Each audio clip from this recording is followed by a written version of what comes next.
we stopped at the unit. We were talking about dense prediction architectures. Let's just continue from there.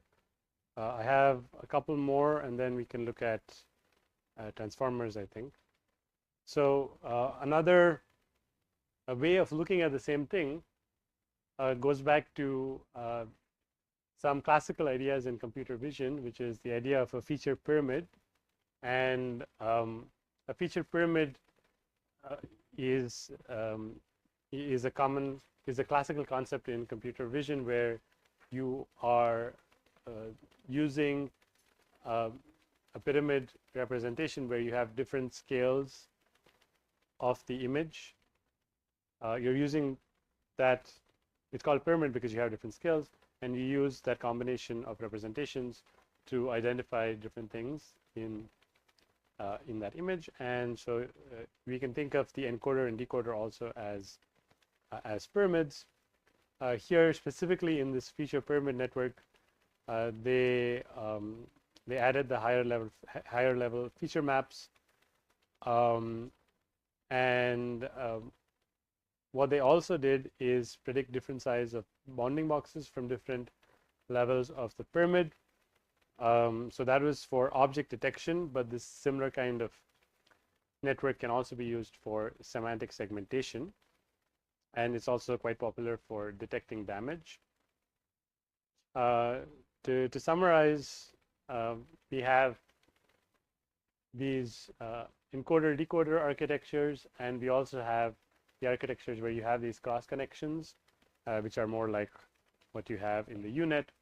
There are different ways to fuse the layers once you get them. You can concatenate them, you can add them, but the concatenation works better to preserve the features from the lower layers. Now, just one note about how the ground truth is stored for semantic segmentation tasks, or at least how the ground truth is processed.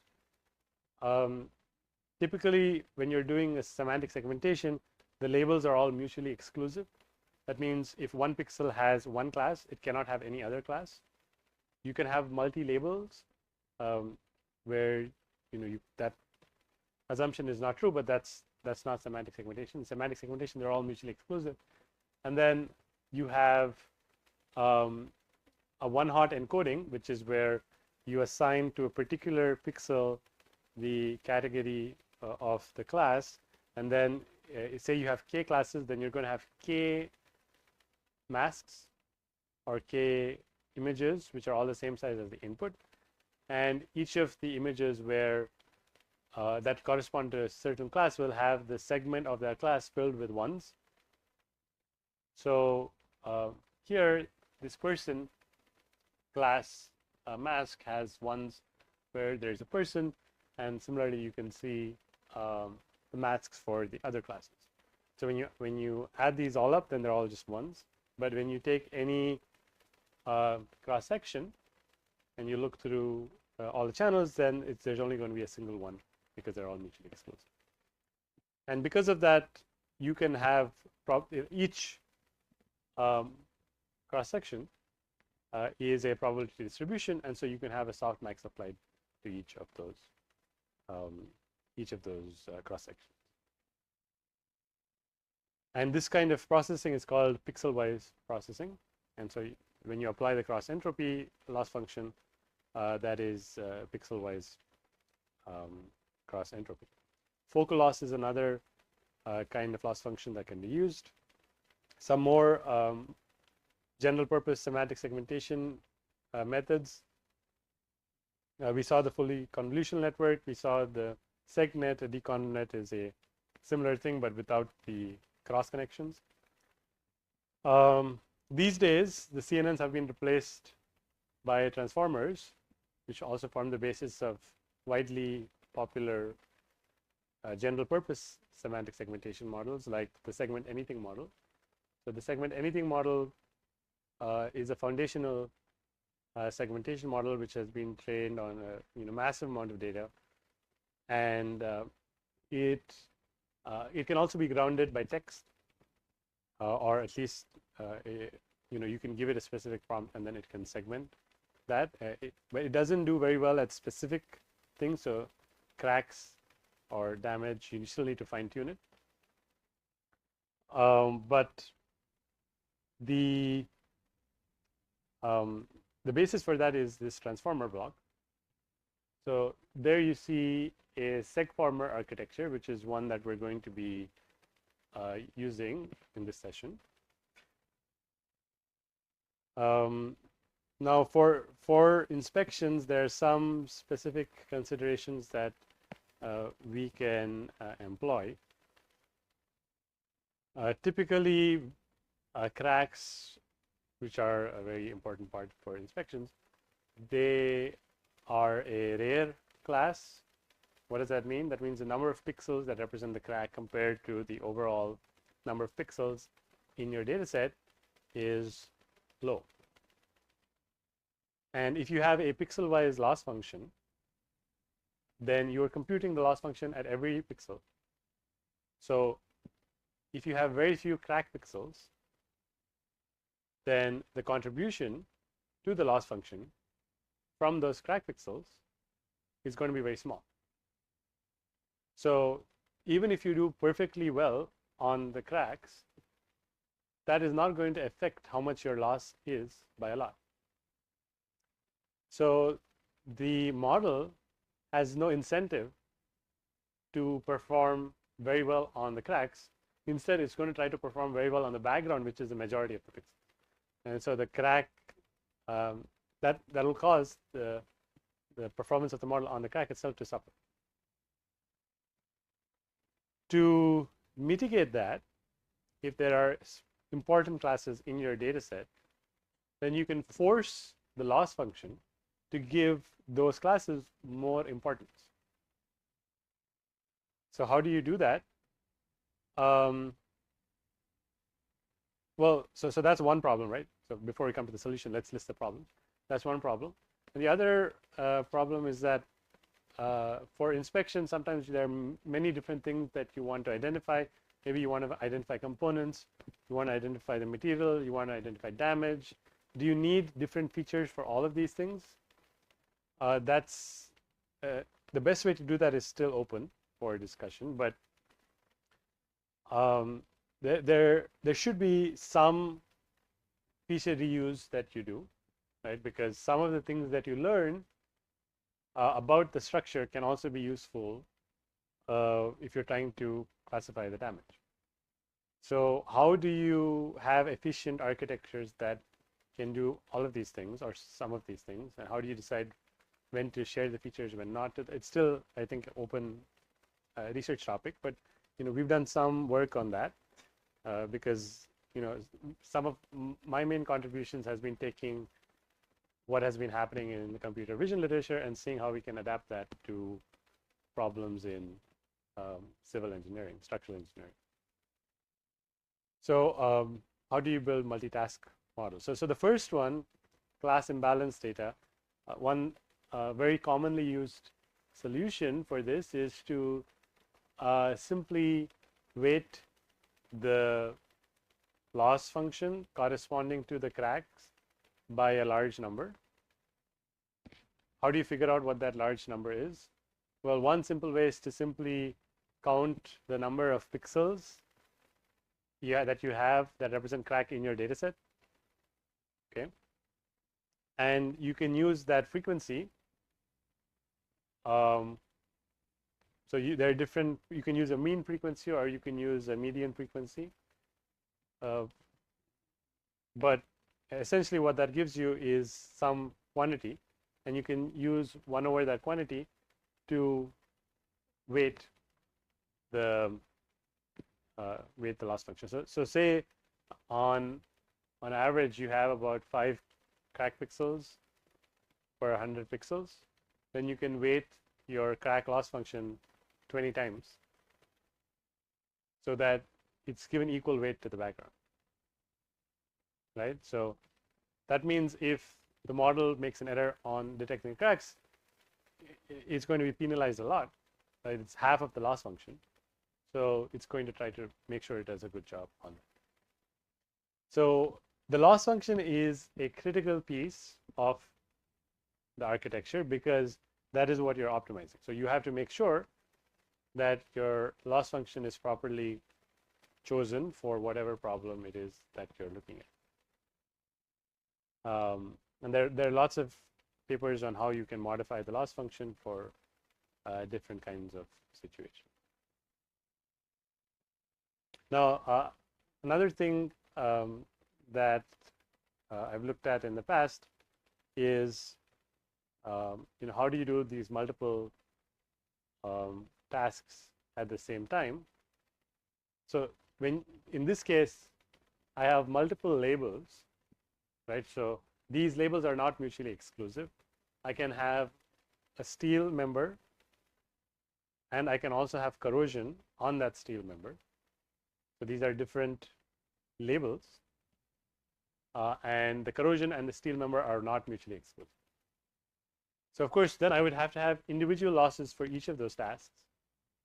But what I've done here is I've used the same encoder in this case, and I'm not identifying components, but instead I'm identifying materials.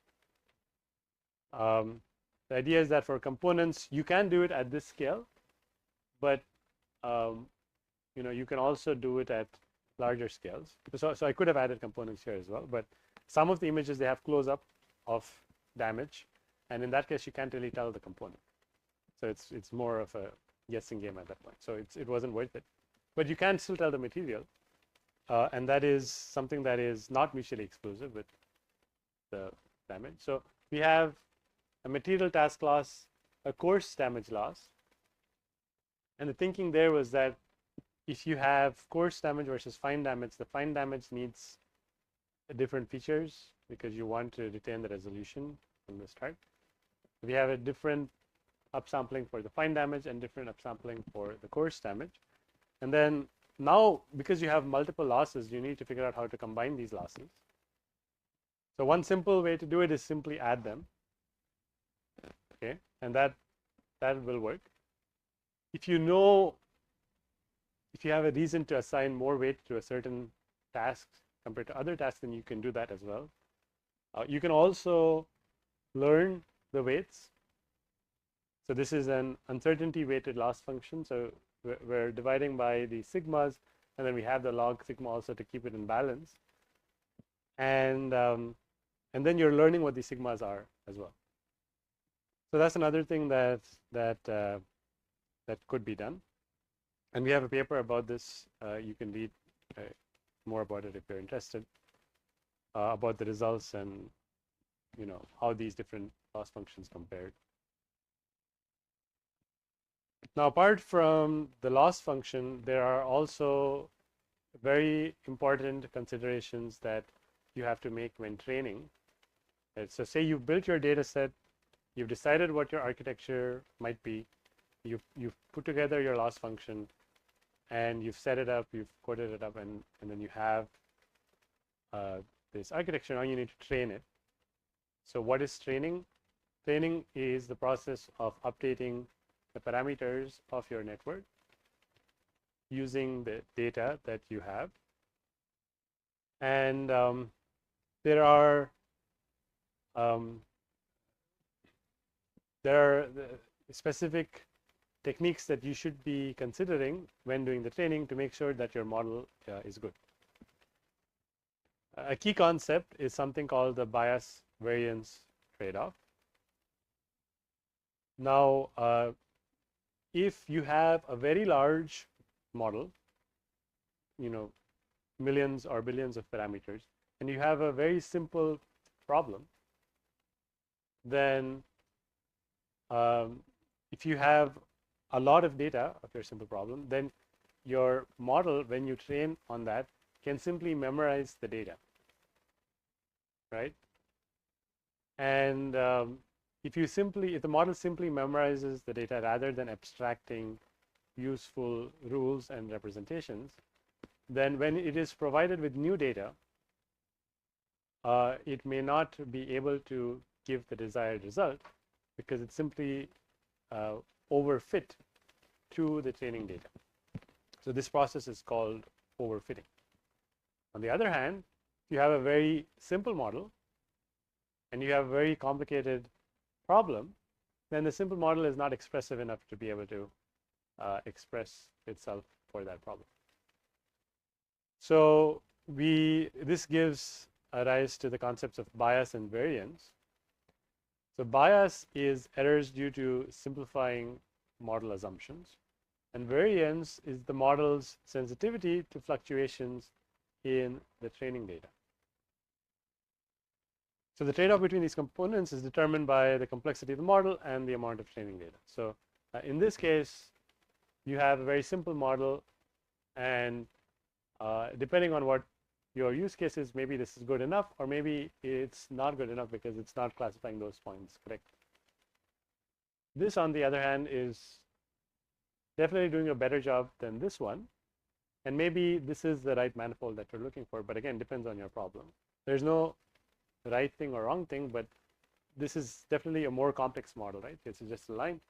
Here, this is more parabolic, and this is a very complex model, and it has customized itself to even the small fluctuations in the training data, and that may be undesirable, right? Because say you get a point somewhere there. Is that going to be an X or an O? Well, it's not really clear, but this model will classify it as an X, and this model will classify it as an O. So in this case, we have high bias and low variance. In the case on the right, we have low bias and high variance. When you have these kinds of models, then phenomenon that you will observe when you train are phenomenon of underfitting or overfitting. So underfitting happens when you have a very simple model which is not able to fit the data, and overfitting happens when your model fits the training data so well that it compromises its performance on data that it has not yet seen. Okay, so both of these are undesirable. So it's important to choose a model that's appropriate for the task that you are working on. So there are things that you can monitor to see how well your model is doing and whether it's overfitting or underfitting. But in terms of models, there are we can look at some relations. So here I have it's a plot of changing model complexity. Okay, so it's the models on the left here, they look like this. The models on the right look like this, right? So in this case, if I plot my training error, the training error will continue to move lower as my model complexity increases. Why? Because as the model size increases, its ability to memorize the data increases, right? If you have 50 GB of data and you have a 50 GB model, the model can just learn to memorize the data. And whether that's good or bad depends on your situation, right? If you just want to memorize the data, then that's a really good thing. But if you want to learn a generalizable predictor, then that's not a good thing. The test error is the error on a data set that has been that is separate from your training data. So this is data that the model has never seen. Okay, you would expect that as model complexity increases, the performance on the test data will also improve, so the error will reduce. But at some point, when it starts overfitting, the test error starts increasing because the model now is just in the memorization and it stops learning useful things that generalize. Okay, again, what is generalization? It's the ability of a model to perform well on data it has not seen. So how does the training set size affect the test error? Any thoughts?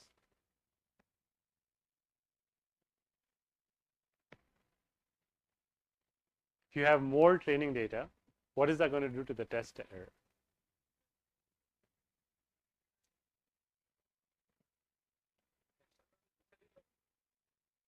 Yeah, but as the amount of training data increases, the test error will reduce, right? Will it ever increase? So if you have infinite amount of data, will that have, assuming that your data is good, right? So let's make the assumption that the data is good. If you have infinite amount of training data in the limit, then what happens to your test error? It should go to 0, right? Yeah, but that's provided your model is capable enough to handle that infinite amount of data. So what happens to the training data as the amount of, sorry, what happens to the training error as the amount of training data increases?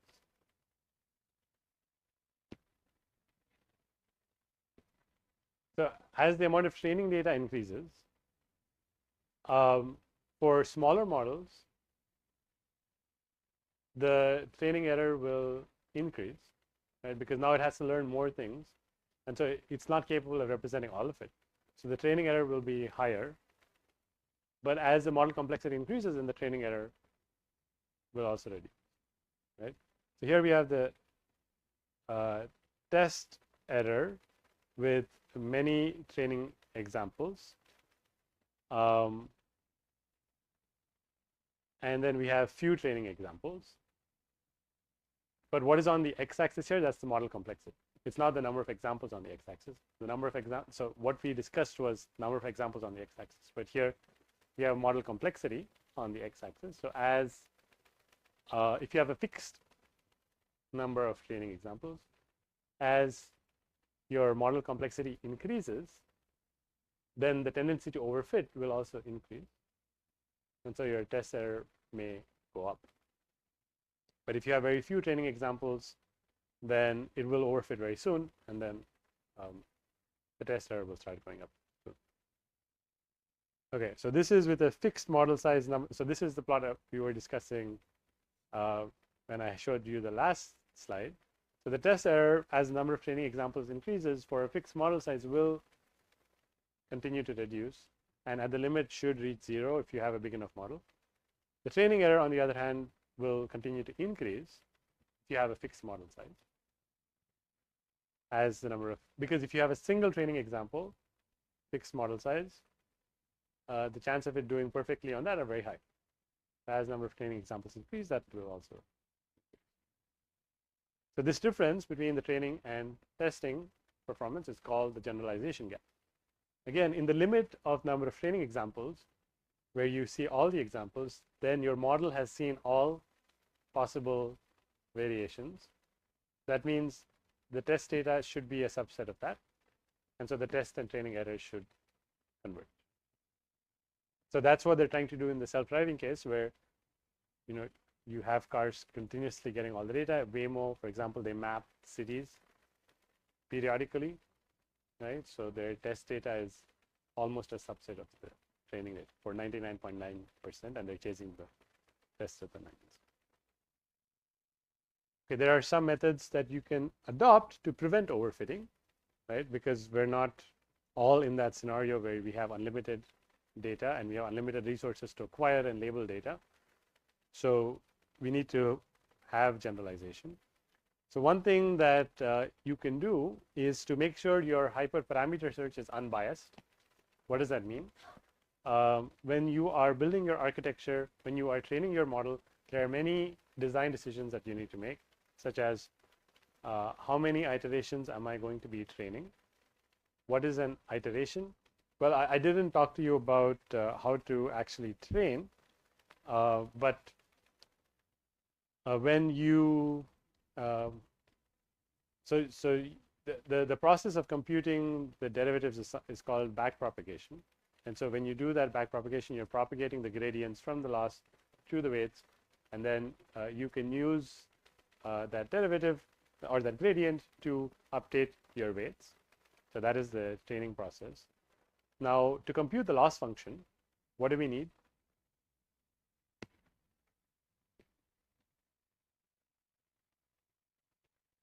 What do we need to compute the loss function? Predicted output and the ground truth, right? So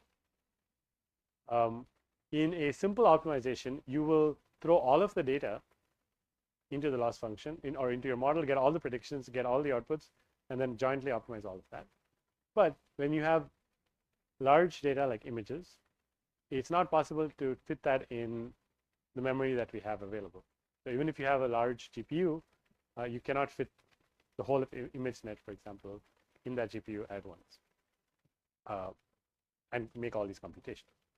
So instead, what we do is we divide the data into small batches, and these batches are typically, they can be between size 1, so you just have one image at a time that you're computing the gradients for, or they can be size 10, 50, depending on how much you can fit in memory. Usually as much as you can fit in your GPU, that's what your batch size is going to be.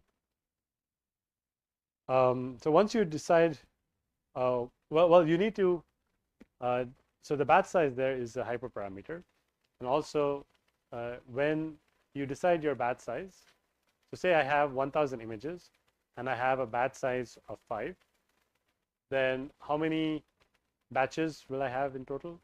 1,000 over 5, so that's 200. That means the network, if it has to see all the data at least once, has to compute the weights 200 times. And every time it computes, sorry, not the weights, compute the gradients of the weights 200 times.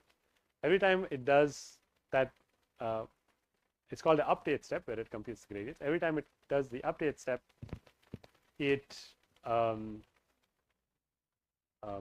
every time it does the update step, it is computing all the gradients and and using that to update the weights. So that is called one iteration when it does an update step. And when it looks at all of the data once, so that when it does the 200 iterations in the case that I described, that is called an epoch. Okay, so one batch is called an iteration.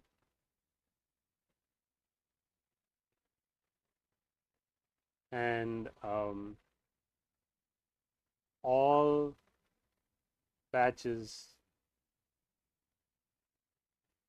once, which is all data, is called an epoch.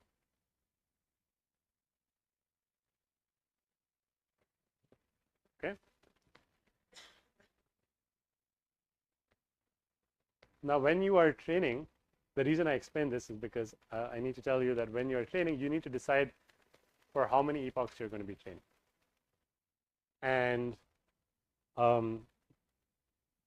you can monitor the performance of your model on some data that it has not seen before, and compare it to the performance on the training set, and look at that generalization gap to decide when to stop training.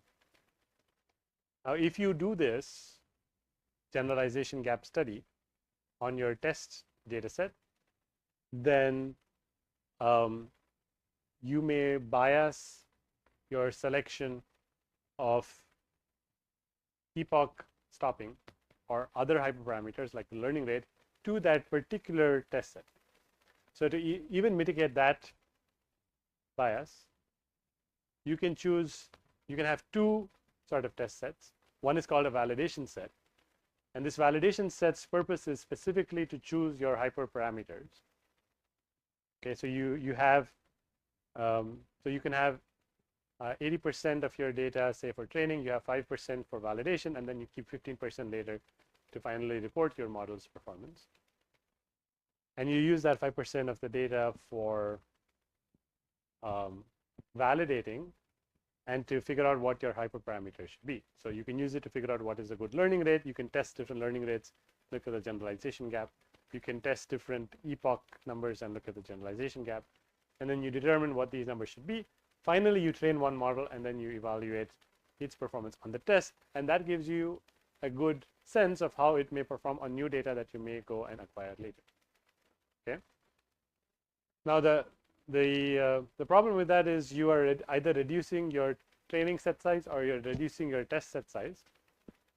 So instead, what you can do is to run something called a k-fold cross-validation, where you keep one part of the data aside, and you change that part every time. And so now you have multiple runs, and then you can average across these runs, and that way you are again mitigating the bias without compromising on the amount of training data or the amount of testing. There's another way to be able to do that.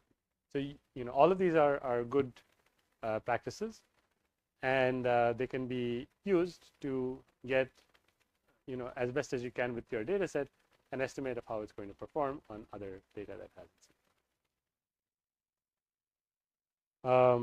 So yeah, so this is the other way that I described. You have training data, held out data, and test data. So this held out data is also called validation data, and then finally you measure your performance on the test data. So it's important to not look at the test set during hyperparameter search, because that will bias your results towards the particular test set. So you can, when you iterate over epochs, you're iterating over the data set in mini batches. I explained this, and you're computing the gradient of each mini batch. So even though that loss function that I showed you, ideally you want to compute the gradient of the whole loss function, it's difficult to compute the whole loss function for the whole data set at once. So we do it in mini batches, and you compute the mini batch gradient as an approximation of the overall gradient, and you use that to update your parameters with that formula, and you can decide whether or not you want to change the learning rate by observing the generalization gap. So in this case, what is the main hyperparameter, or what are the hyperparameters that we are trying to tune here? It's the batch size, number of epochs, and the learning rate. Okay. So I explained this also. Larger mini batches, they are more expensive because of the compute requirement, less frequent updates. But the advantage is that they're better approximation of the overall gradient if you use more images to compute the loss function. So there's less gradient variance, and also it's more parallelizable because you know, you have more images that you're typically using. Some people have observed that SGD with larger batches generalize more poorly, but can work with larger learning rates. This is still contested, I think, because in general, in practice, you try to maximize your batch size, because given the sizes of images that we deal with these days, the compute memory available is usually the bottleneck. Now, as you are training, there are also you can also have something called the learning rate schedule, or you can have a function which represents the learning rate, so that as your model learns, the rate at which it is taking steps slows down, because initially you wanted to take big steps so it gets close to the optimum, and then you want it to move slowly. So you can have some predefined function for how the learning rate. So there are different ways you can do this decay, and those are things that can be experimented with given your data set and your model. Now, once you train your model, then you need to, if it doesn't work the first time, then you need to see what is wrong and try to fix it. And so trying to get as much information as you can about how your model is doing is very, very important. This is from a Stanford course. You can see this is a very common plot that we use, where on one side you have a metric. It can be either an accuracy metric or your loss function, and on the other axis we have the number of epochs. Again, epoch is number of times you look at all of the data. And if you have a good learning rate, then this should converge to a low value and then become steady. But if you have a very low learning rate, then this process will be slow. A very fast learning rate, it may converge to something that's not optimal. And if it's very high, then it can just diverge and grow exponentially, right? So you can observe the curve to see if you need to be changing something.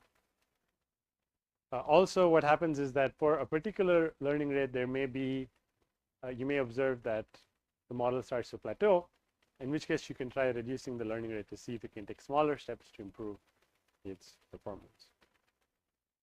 I already answered that question. So here is an explanation where you say your function looks like this, and if you want to get to this spot here at the bottom, you can't do it by taking big steps.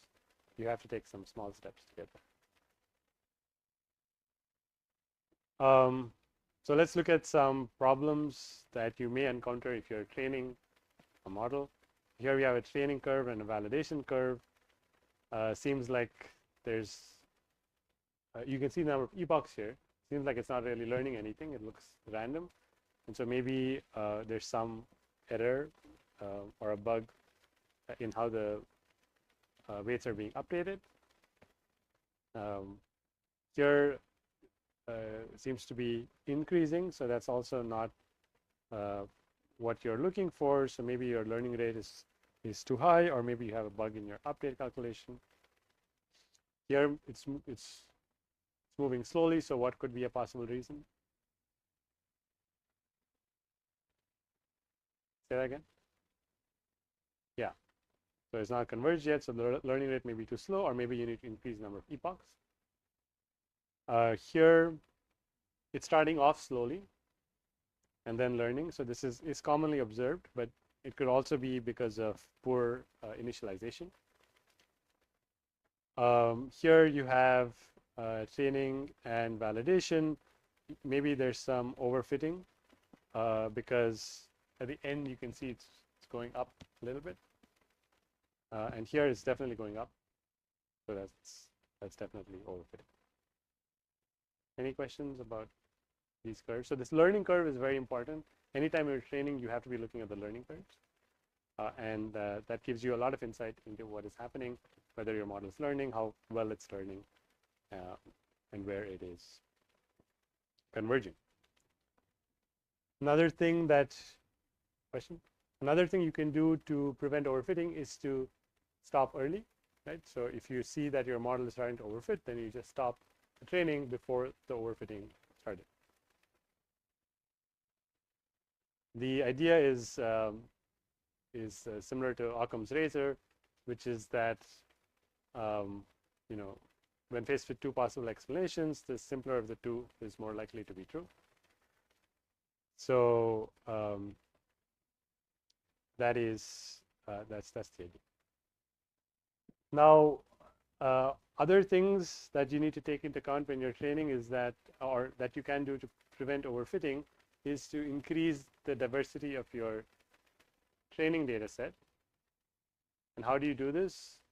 Once you have a data set, you can realize many modifications of that by applying simple transformations to your data set. So you can do geometric transformations like simply flipping it, because you know, if you have a crack and if you flip it, it's still a crack. Make it bigger, it's still a crack.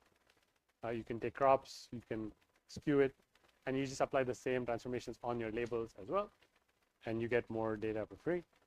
So here are some examples. You can do color transformations.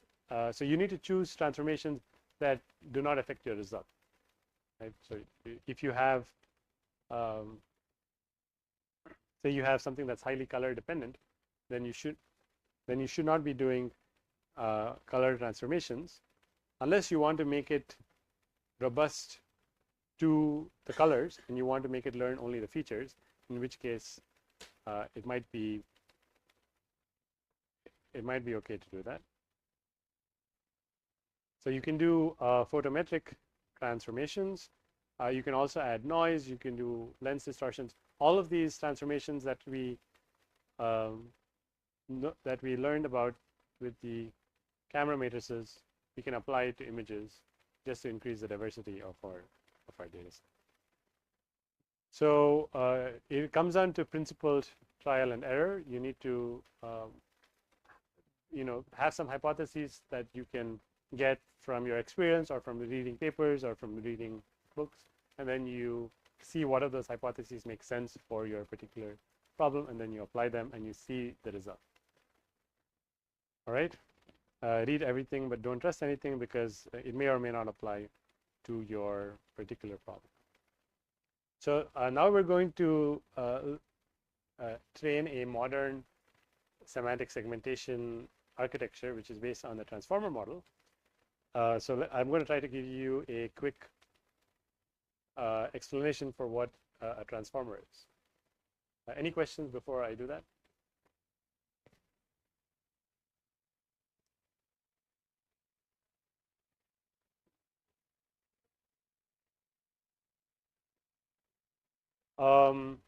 So a good place to start is by looking at people that have worked on similar problems, right, and seeing what they've done, because that's the best thing to do, because there's been a lot of work, and pretty much any problem you're interested in, you can find some basis.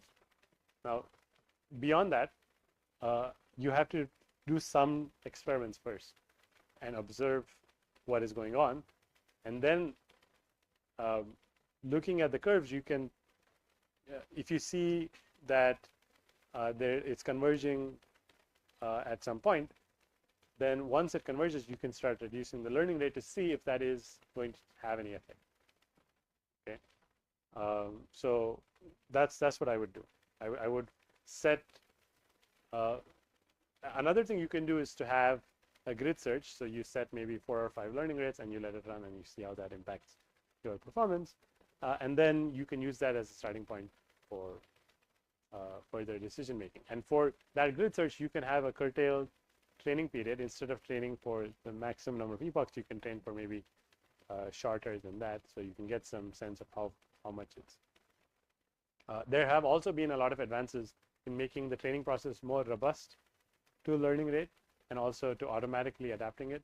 So the ADAM optimizer has adaptive moment estimation, where it combines momentum estimation. So it combines the use of the momentum, where you're tracking how the gradient changes over time, and using that to inform how much your learning rate should be.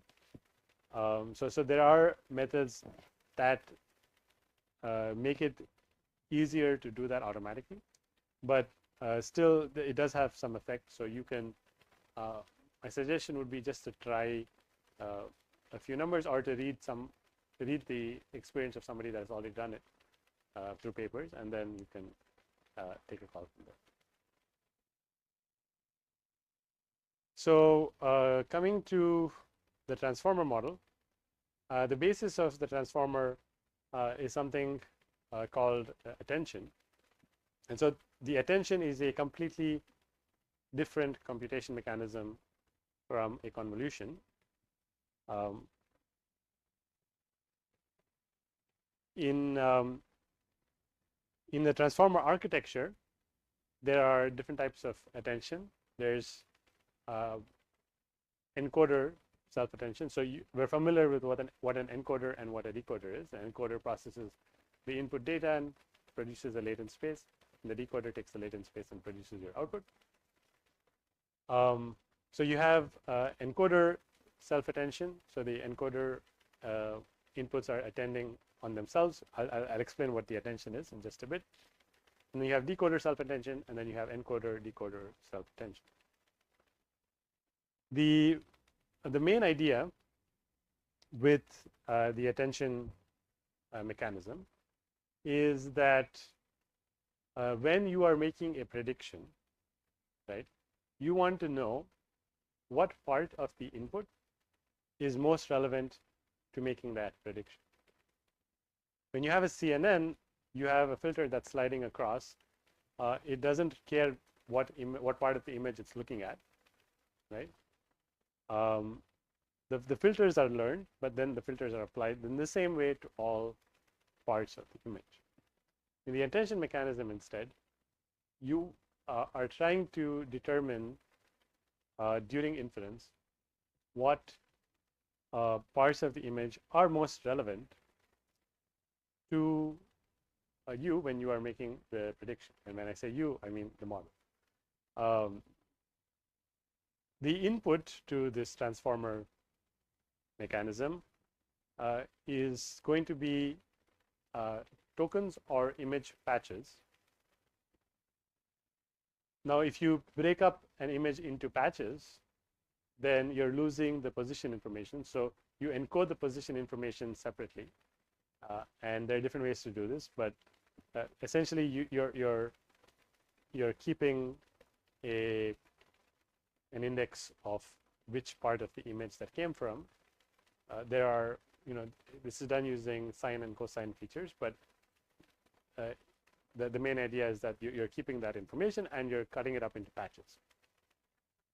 And each of these patches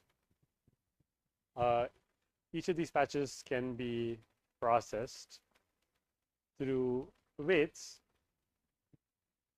which can compute dot products on these patches. And then you need to decide which parts of the patches are most relevant for a particular prediction. So how is that done? We have the decoder, which is trying to make predictions. Okay. So say the decoder is trying to make prediction y2. The decoder generates something called a query. Okay. So the query has information about what the decoder has already produced,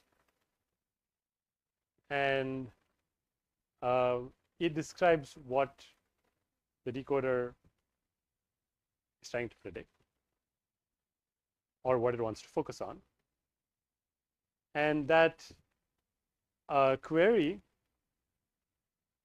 is used to compute a dot product with keys that are generated by the encoder. So you have the patches and you have matrix multiplications with the patches to produce keys. And this dot product between queries and the keys, so queries coming from the decoder, keys coming from the encoder, this dot product can be normalized using a softmax. And once you normalize it, you get a weight vector, which tells you which keys are important and which keys are not. And that is called an alignment score. Well, before you compute the dot product, it's called alignment score, and then you compute a softmax. So the softmax gives you what the importance, right, of different keys, and then you use those weights, these alignment scores normalized, which gives you the softmax, to weight the encoder input. So once you apply the softmax, it's called the attention weights, right? Feed the scores into softmax, that's called the attention weights. And then you can weight your input by these attention weights. So what does that do? It focuses the input to be more weighted in the parts that are relevant to the decoder. And then the decoder uses that. So once you weigh the encoder by the attention weights, it's called the values. And that is used to, again, inform the decoder, and you do another matrix multiplication, and then you get your next step. So let's see how that works. And these are from Justin Johnson at Michigan.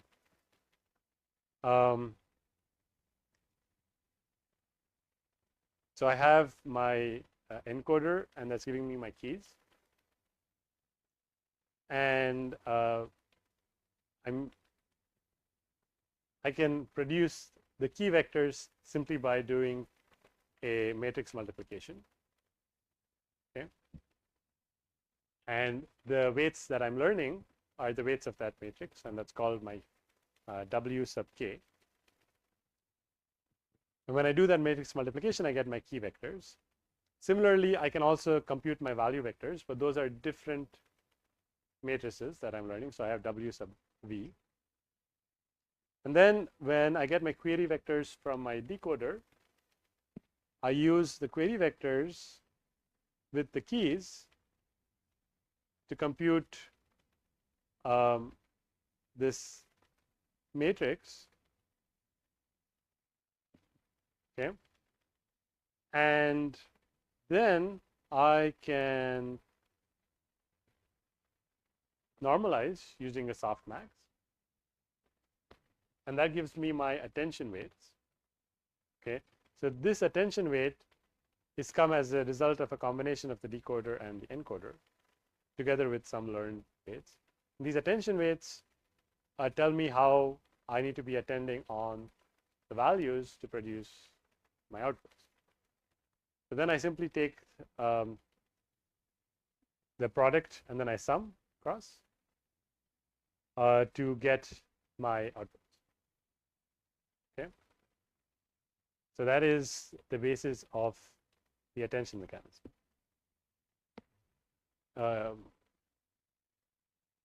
Now this is for this is, you know, I haven't said where the queries come from.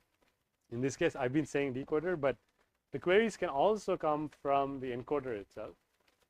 And if that happens, it's called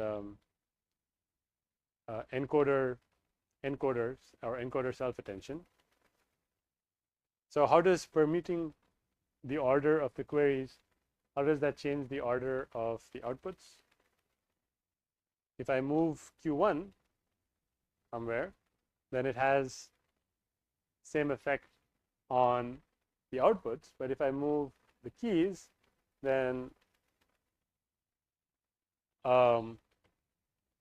I move the keys, how does that affect Y1? If I change the order of the keys, does that affect Y1?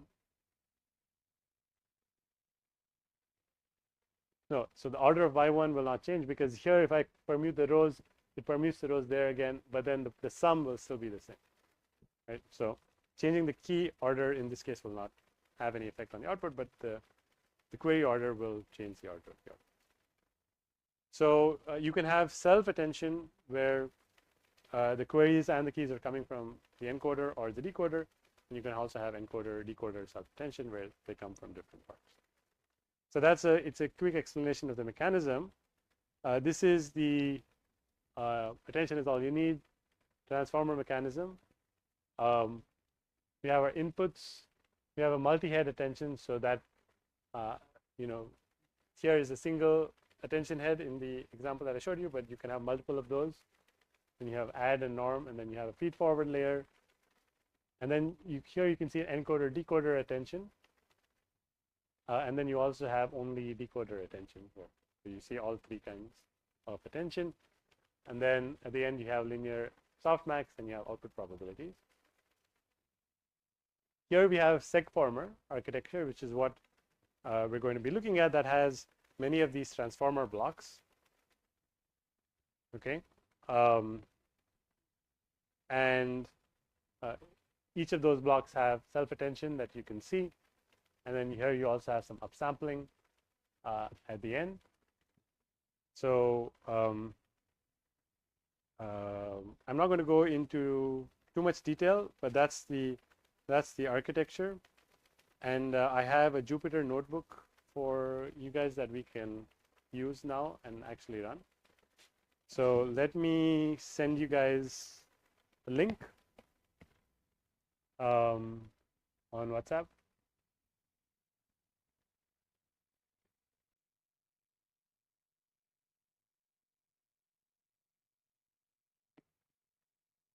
So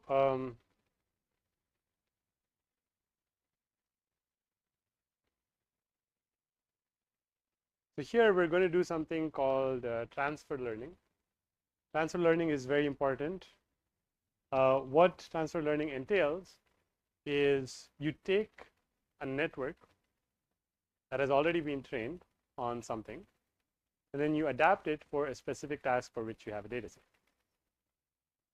Now, why is this useful? If you have only a small data set of some problem, it may be difficult to learn good features that are generalizable for that small data set with only that small data set.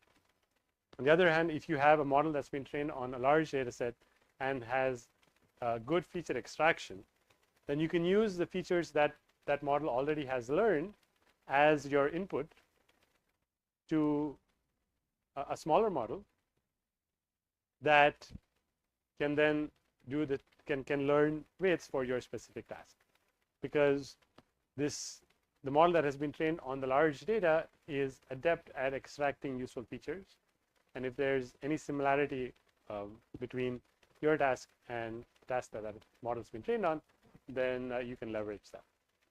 Now, there are different ways to do transfer learning. One way is simply to obtain the features from your original model. So in that case, you will get rid of the final few layers, and you keep some earlier layers, and you use that as an input.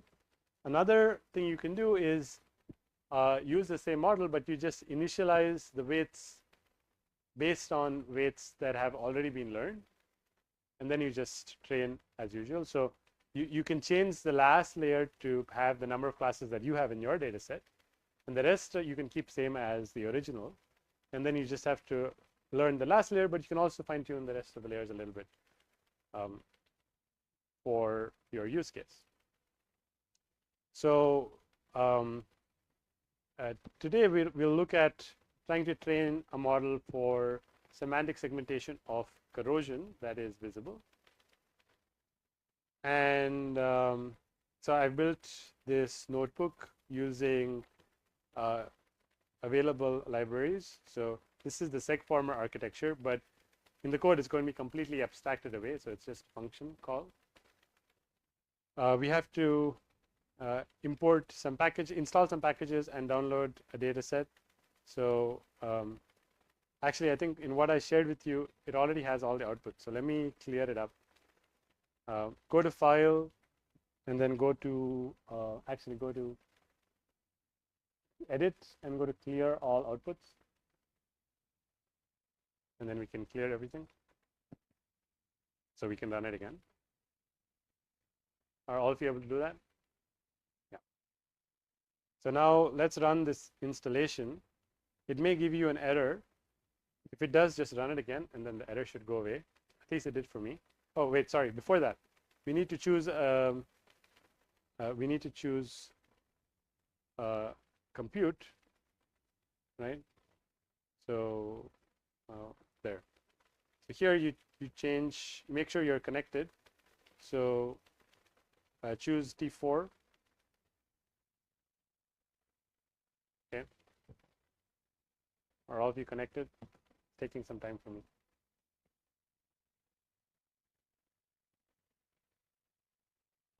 Yeah. So T4 should work. You can see that it's a GPU, RAM of 1 gigabyte or 1.4 gigabytes. Oh no, sorry. It's 12 gigabytes, and I'm using 1.4 out of those 12, and I have 112 GB of space. Is everybody connected? Anybody not connected? Okay. So if you're connected, then you can run this first one. It's just installing this transformers package from Hugging Face datasets and evaluate packages, and it'll give you this error, but if it does, then just run it again. And I think it should work. So does everybody have the packages installed? Yes? Okay. Now we can download this data set that I've uploaded. It's a corrosion data set from a group at Virginia Tech. That's public. So you can download that, and it's going to extract all the images. And you can see that there are training images and validation images.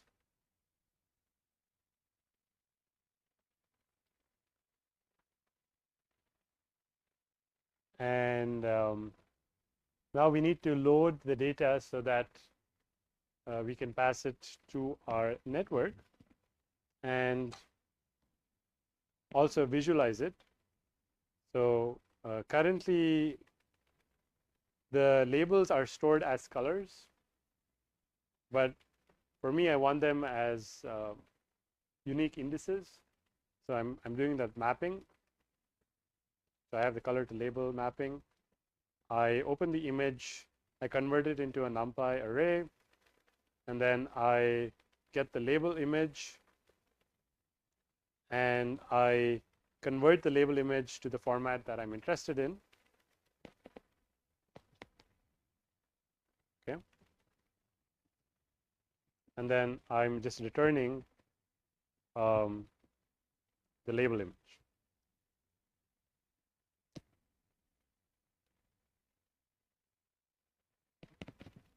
So this so here the image also is a label. So it's just or the label image, yeah. The image is also just label. So that function just converts my labels from colors to indices, so I can run that function. Okay, it's done. And now I have this semantic segmentation dataset class. So here I'm using some PyTorch functions to build my data loader. My data loader has to do a few things. One, it has to be able to sample batches. So that means it has to look at the data set and create batches. For the batches, I want to make sure that when I run one epoch, I'm looking at all the data. So my data loader has to be able to do that. It has to randomly select images. I also don't want to bias the order, so I want to choose random sets of images. And it has to read the data from the directory in which it's stored, and it has to do all of those processes. So that's what is happening here, just setting up the paths.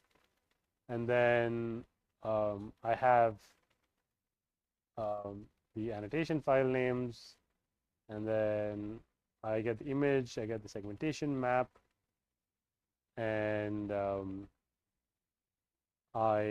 every time I call the get item function, it's going to give me some encoded inputs. So I can run this class so that it is defined, and then I can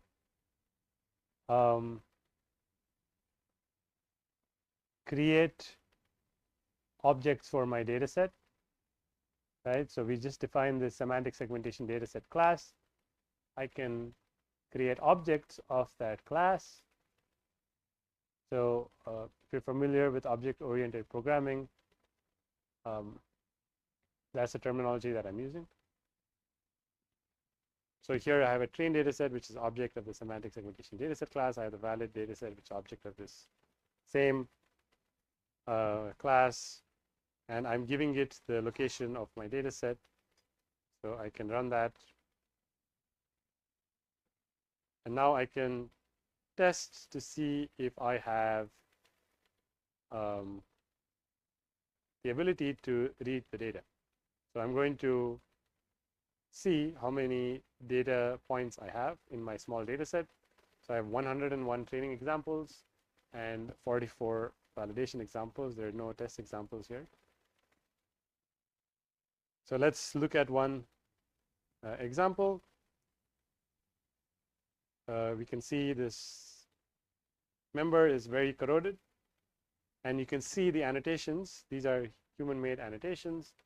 You can see that there are 4 classes, 0, 1, 2, 3, that correspond to increasing severities of corrosion, and you can see the different colors representing those severities of corrosion. Okay.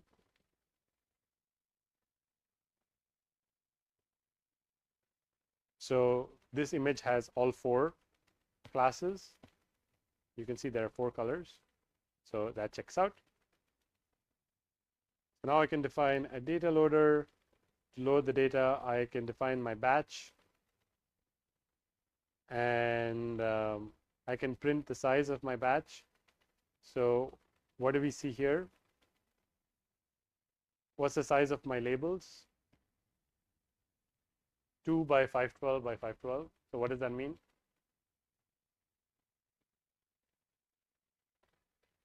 What's my batch size here? 2, right? So my labels are still as indices. They're not in one hot form. One hot form is where you separate it out into just ones, mutually exclusive one masks. But here is still indices form. The one hot conversion will happen later. And you can see the size of my input batch, which is 2 as well, as expected, but it has second dimension as 3. That's because you have 3 color channels, RGB, and the size of the image is 512 by 512.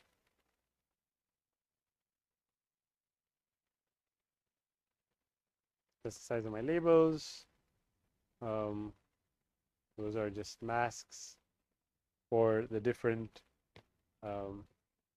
batches. And now I can define my segformer model.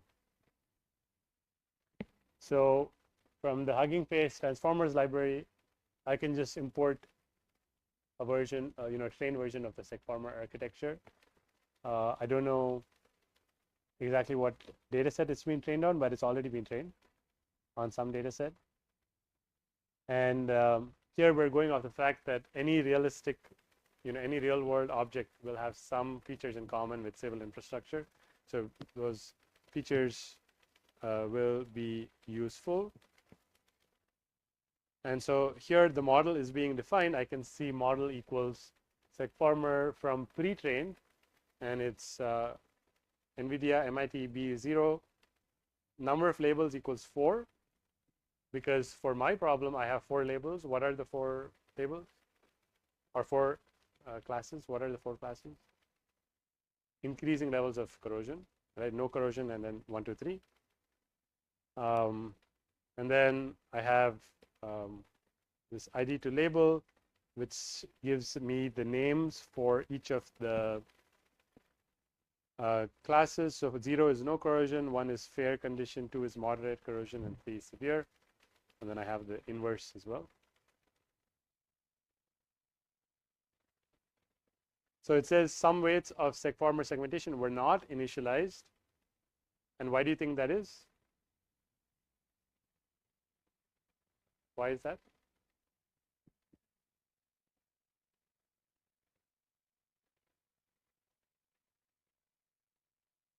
So why were some weights from the segformer for semantic segmentation not initialized in our import? Because we're doing transfer learning, right? And we've set our number of labels here, so the output size has to be 4 by 1, or 4 by whatever image size, and so it has to discard whatever it already has and replace it with something that is compatible with our output. So it does all of that for you. And then I'm using a metric called the intersection over union. I actually didn't define that, so let me show you a quick picture of what that means.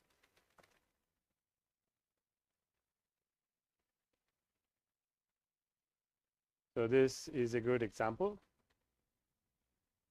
So say I am making a prediction of a segment, then I also have my ground truth segment. I need to compute how good my prediction is. So I can use this intersection over union metric. So say one of the squares is my prediction, the other square is the ground truth. If my prediction matches my ground truth perfectly, then the intersection of these 2 areas, shown by the numerator, shown by the numerator, which is also called overlap or intersection, that intersection area is going to be the same as the area of the union, right? So this ratio will be 1. But if the overlap is not as good, then it's going to be less than 1. Here we have some examples. IOU 0.43, you can see what that might look like, and IOU 0.92, you can see that's really good. Okay. So IOU is a good metric for semantic segmentation because it gives us how good our predictions are. So I'm using that metric, and then I can now start training. Actually, it's already in epoch 0, and we can observe what happens as it trains. I should have explained the script before running it, but you can see that it's giving me a loss, it's giving me a mean intersection over union, and it's giving me mean accuracy. So this is for the validation set. It says 51 over 51. What does that mean? Number of, yeah. And why is it 51? Yeah, because we have 101 images in our training set and our batch size is 2. So it has to do 51 iterations to complete a full epoch. And you can see it's moving along, and you can see already that the mean IOU is pretty good. Starts from 0.087, and now already it's at 0.75. It's going down a little bit. So that's going to happen at the start. It's going to go up and down, and then eventually it'll start converging. But what you can notice is that the loss function is moving down more in a more stable fashion. Okay. So we let it train for a bit, as long as well, what? Yeah, I won't let it train for 200. That may take too long, or maybe we'll see. I just want to go through this function just to explain to you what's happening. It's set for 200 epochs, but that may take too long. The reason it's reasonably fast is because it's using a GPU. If you switch off the GPU, change to a CPU, it's going to be very slow. Now here I have my training loop. I've set the number of epochs, so it's set to 200, but really once you train this, you should observe the curve and see how it's doing and then decide. We're using something called the Adam optimizer. It's a variation of gradient descent, and this is how you get model prediction. So I've defined model already, right? My model is segformer with the NVIDIA weights, with the MIT B0 data set, I suppose, and with 4 outputs. So I define the model, and now I'm just giving it my inputs and the ground truth, and then I'm getting the output. I don't necessarily need the output if I'm only making prediction, but if I want to compute the loss metrics, I do need that. So I get the loss and the logits. So the logits are the predicted probabilities, and then I am computing the gradients. Loss star backward, what it does, it runs the back propagation where I compute all the gradients, and then optimizer.step, that takes the gradient and computes the updates to the weights and adds it to the weights. Now for the evaluation phase, I'm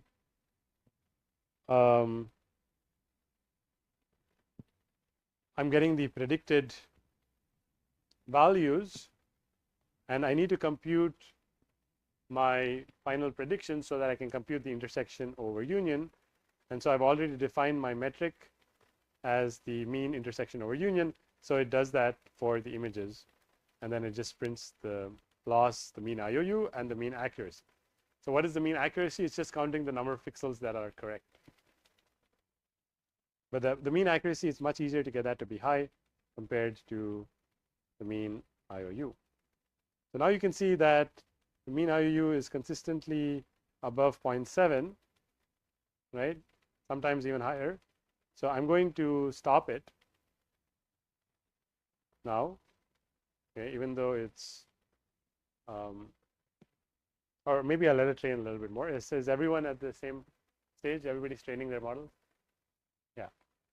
And you can see that your accuracies and IOUs may be a little different from mine. And that's because the initialization that you have with your weights is random. And so since it's starting from a random point, it's going to end also at a different point. But eventually, the models should converge at approximately the same value. Okay. Maybe I'll let it run to a little bit more, to where maybe it's consistently above 0.8. You can see once in a while it's still low.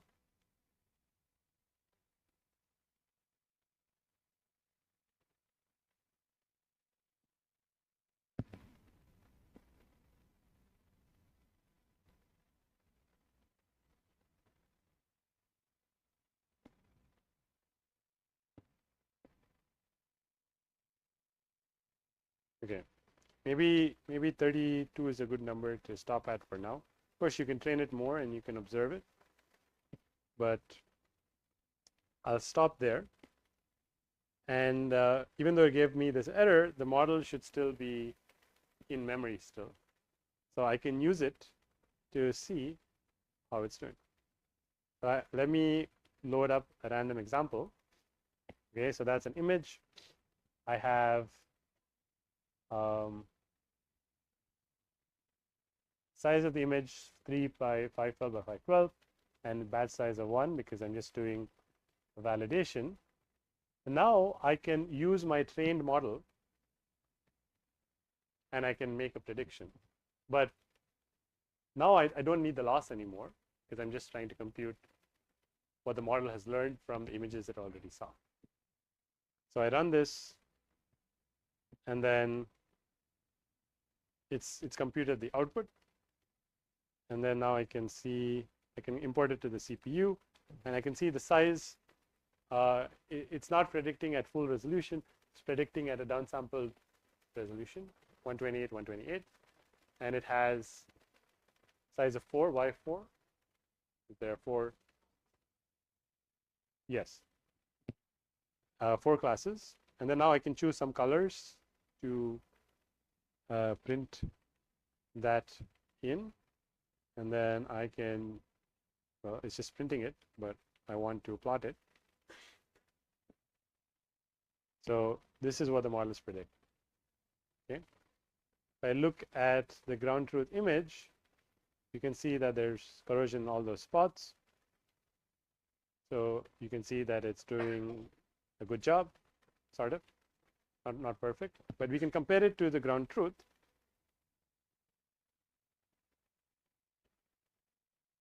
And you can see that it is reasonable, right?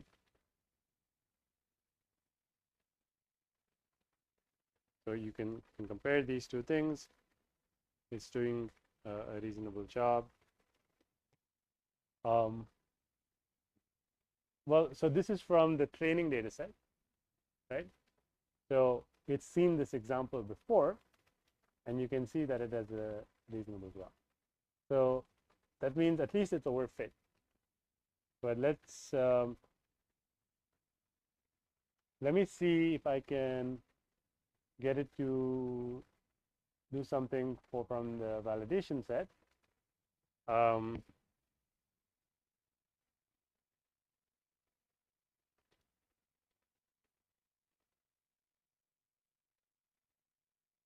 Okay, so I'm going to copy this, and let me move it to here after this, perhaps. Sorry about that. Now I want to add another cell. So if I hit the plus code, it should allow me to add that. And so now I want to change this to my validation set.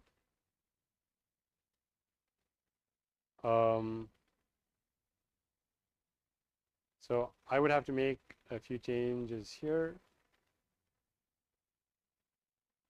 right? Okay, so let me do that. What is the validation set called? It's called validation set, or I need to get the exact name. So let me look that up.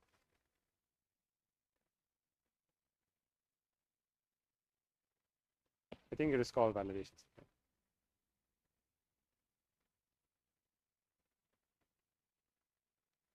So the folder is validation, and then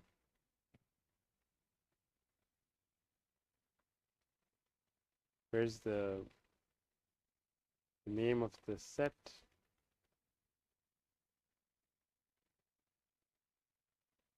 Here, valid data set.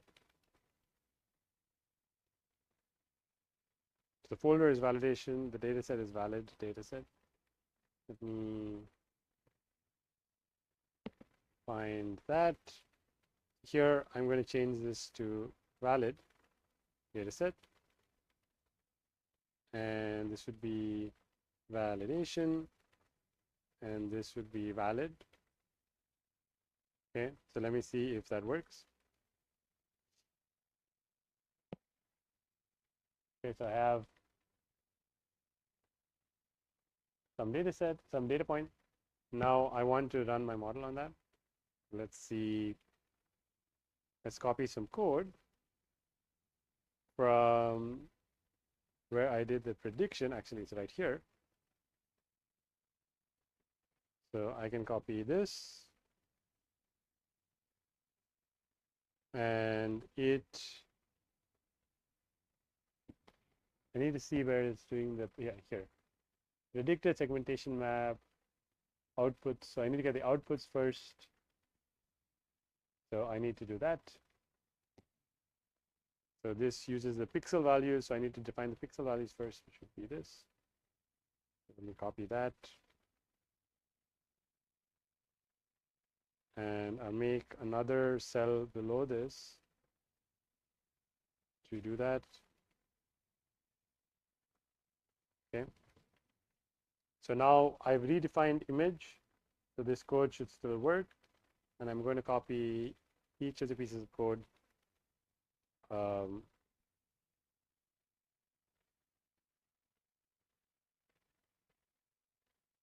this is what I copied. I can copy this. And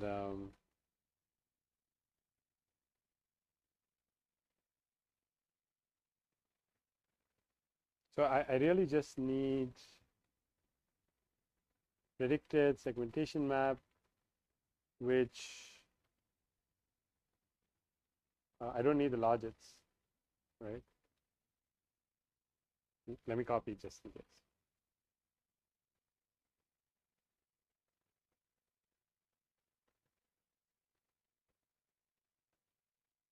Logits, and then I can copy predicted segmentation maps. The palette is already defined. I can use the same palette. I don't need that again. And run this.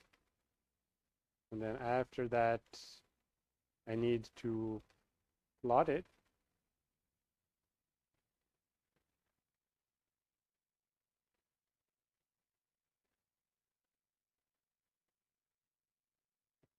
I don't need to import these things. Okay, so let me run this and see if there are any errors. Okay, so you can see how it's doing here. It identifies some corrosion regions, but then it's, wait, no, this, it's still showing me the old one. So it hasn't recomputed that. Let's see here. Image, pixel values, image processor, pixel values are defined. Outputs. Oh, I need to define outputs again. So where are outputs?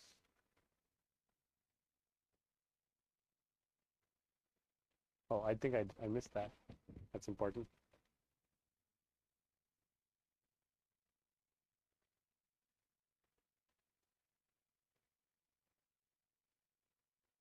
Okay, so after I load the image, I need to run this, so it's going to be all the way at the top.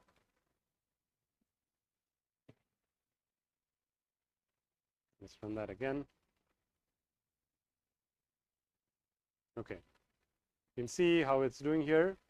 It's getting the right areas. Maybe it's missing some. We can look at the ground truth. Where's the code for the ground truth? I think it was for this.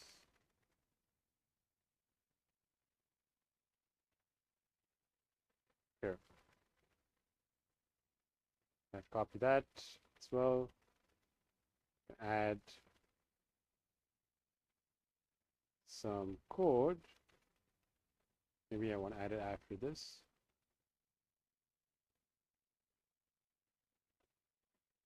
And I can change this to valid. And then that should show me the ground truth. Yeah, you can see the classification of the areas are good. The severities, let me print.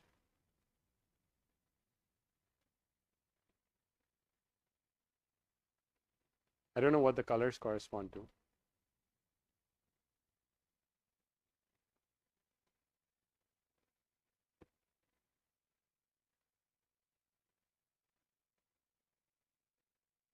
Maybe that'll give me an error. 1, 3. So I'm assuming that the yellow is severe and 3, and the blue is 1. So it's doing a decent job, right? The blue, this part, it gets it right, and then it's getting 1 patch here, and it's getting this part. We can compute the performance on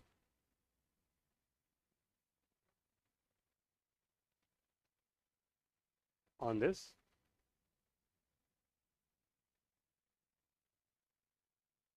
Well, that's just the same thing. But I can compute the overall metrics, right here.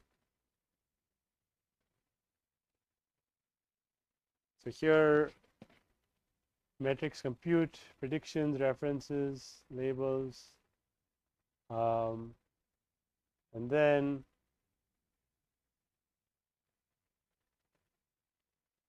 I can compute the overall metrics.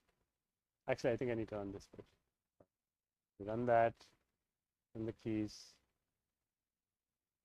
get the overall metrics. You can see how it's doing for different classes. So there's no moderate damage in this image, right? Because there's just the 2 categories. But for fair, it's IOU is 0.47, and for severe is 0.26. So it's not that bad because it's, again, this is from the test set, from the validation set, effectively a test set for this because we didn't use it to choose hyperparameters. And that's the result. Okay. Any questions about that? So you guys see how easy it is to train these sorts of models to get it to perform okay. But if you have to get it to perform really, really well, then that is quite hard because you need a lot of data and you need to carefully, do all of the things that we discussed. So you guys have this. You can feel free to experiment with it. You can use other data sets.